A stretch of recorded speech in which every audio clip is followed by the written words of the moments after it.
தெரியுதா? சரி. இன்றைய தினம் காலையில் நடந்த கோரமான விபத்துன்னு சொல்லலாம். எல்லோரையும் மனம் கலங்கக்கூடிய ஒரு விபத்து. பள்ளி மாணவர்கள் சென்ற வேன் ரயில்வே கேட்டை கடக்கும் பொழுது ஏற்பட்ட விபத்தில் 3 மாணவர்கள் இறந்திருக்கின்றார்கள். ஒரு மாணவன் அடிபட்டு மருத்துவமனையில் இருக்கிற. அதே போல அந்த வேன் ஓட்டுநரும் பாதிக்கப்பட்டிருக்கிறார்கள். அதை பார்த்து ஓடி வந்த அந்த கிராமத்தை சார்ந்த ஒரு நபர் மின்சாரம் தாக்கி, அதாவது இந்த ரயில் இயங்குகின்ற மின் அது கட்டாய் கீழே வந்து கிடந்து அதன் மூலமாக ஒருவர் காயம்பட்டிருக்கின்றார்கள். ஒரு மேல் சிகிச்சைக்காக ஜிப்மர் மருத்துவமனையிலும் அனுமதிக்கப்பட்டிருக்கிறார்கள். இறந்தவர்களுடைய முதல்வர்கள் தங்களுடைய இரங்கலை தெரிவிக்கின்ற வகையில் என்னையும் தொழிலாளர் துறை அமைச்சர்களையும் மாவட்ட ஆட்சியர், அனைத்து காவல்காவலர் கண்காணிப்பாளர், சட்டமன்ற உறுப்பினர் எல்லோரும் அங்கே சென்று பார்க்க வேண்டும், உதவி செய்ய வேண்டும் என்று ஆணையிட்டதன் பேரில் இங்கே வந்திருக்கின்றோம். ஆக இது அதிகம் இங்கே ஸ்டார்டிங் பாயிண்ட் ஆனதுனால வேன் இதனால இதாகிடுச்சு. இது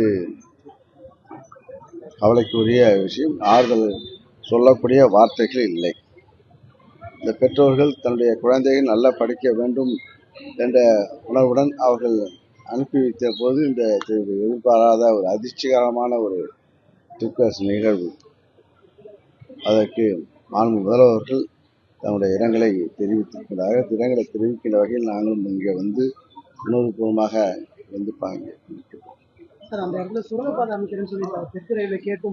அது சம்பந்தமாக மாவட்ட நிர்வாகம் உரிய நடவடிக்கை, மாவட்ட காவல்துறை கண்காணிப்பாளர் எப்படி விபத்து, அது ரயில்வே துறை காவல் நிலையம் அதுக்கெல்லாம் கூட்டு நடவடிக்கை எடுத்து அதுக்கு சம்பந்தமாக இது போன்ற நிகழ்வுகள் பிற்காலத்தில் நடக்கக்கூடாது என்ற அடிப்படையில் பணியாற்ற வேண்டும் என்று முதலமைச்சர்கள் உத்தரவு வழங்கியிருக்கிறார்கள். என்ன ப்ராப்ளம், என்ன பிரச்சனை என்பதை நேரடியாக ஆய்வு செய்து அதுக்குரிய நடவடிக்கை எடுப்ப ரயில்வே நிர்வாகமும் தன்னுடைய இப்போது அவங்களும் அறிவித்திருக்காங்க. இழப்பீடு மாணவருக்கு ஒரு குழந்தைக்கு இழப்பீடாக 5 லட்சம், அது காயமுற்றவர்களுக்கு படுகாயமுற்றவர்களுக்கு 1 லட்சம் என்று முதல்வர்கள் அறிவித்திருக்கிறார்கள். அது உடனடியாக அது வழங்கப்பட இருக்கிறது. ஆக இந்த நேரத்தில் இந்த நிகழ்வு எதிர்பார்க்காதது. அது நம்முடைய மாவட்டத்தில் இது போன்ற நிகழ்வு எல்லோரும் குடும்பத்தில் ஏற்பட்ட போல் ஒரு உணர்வு இருக்கிறது. அதிமுக முன்னாள் அமைச்சர் எம்பி சம்பத் சொல்லியிருக்காரு, மாவட்ட நிர்வாகம் ஓட்டுநருக்கு சரியான விழிப்புணர்வு பயிற்சியும் கொடுக்காம இருக்கிறதுனால இப்ப அரசியல் இப்ப நீ கேட்கிற முறையும் இப்ப சரியில்லை. இந்த நேரத்தில் எல்லாம் கேட்கக்கூடாது, அவங்களும் சொல்லக்கூடாது, இந்த நேரத்தில் நீங்களும் கேட்கக்கூடாது. ஏன்னா ஒரு பொதுவாக ஏற்பட்ட ஒரு நிகழ்வு. இது எப்போது எப்ப நிகழ்வு எப்படி நடக்கும் என்பது யாருக்கும் தெரியாது. ஆக விபத்துகள் இது போன்ற நிகழ்வு ஏற்படக்கூடாது என்றுதான் நாங்கள் முதலமைச்சர்கள் உத்தரவிட்டு அடிக்கடி அது போன்ற ஆய்வு செய்கின்ற நடவடிக்கை, ஆய்வு செய்கின்ற பணி அதுதான் செய்து கொண்டிருக்கிறார்கள். ஆக இந்த விழிப்புணர்வு எல்லோருக்கும் விழிப்பாக இருக்க வேண்டும், எல்லோரும் விழிப்பாக இருக்க வேண்டும். இது ஒரு உதாரணமாக இதே உதாரணமாக எடுத்து அந்த பள்ளிக்கூடங்கள், கல்வி நிலையங்களுடைய கல்லூரியாக இருந்தாலும் பள்ளிகளாக இருந்தாலும் இது போன்ற வேன் விபத்துகளை வைப்பது அவரவர்கள் இது மாவட்ட நிர்வாகமும் இது நடவடிக்கை எடுக்கும். இது போன்ற இது போன்ற பின் உதாரணம் ஏற்படக்கூடாதவிடம் அதுக்கு விழிப்புணர்வு ஏற்படுத்த வேண்டும். நல்ல ஆலோசனை சொன்னால் நல்லது.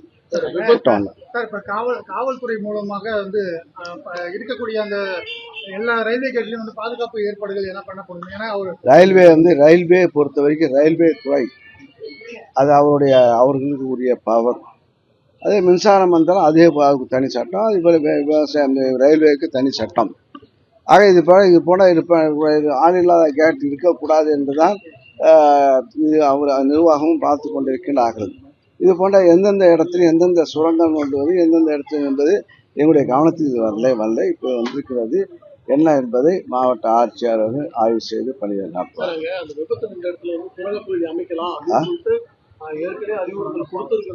உங்களுக்கே இப்பதானே தெரியும். இப்பதானே சொல்றீங்க. இப்ப உங்களுக்கு இப்பதான் தெரியுது, எல்லாருக்கும் இப்படித்தான் தெரியுது. ஆக இது வந்து எப்படி எப்படி எப்படி எப்படி அது விதிகள் செய்யப்படும். மாநில அரசு மூலமாக பாதுகாப்புகள் அங்க கொடுக்கறதுக்கான ஏற்பாடுகள் செய்யப்படுமா?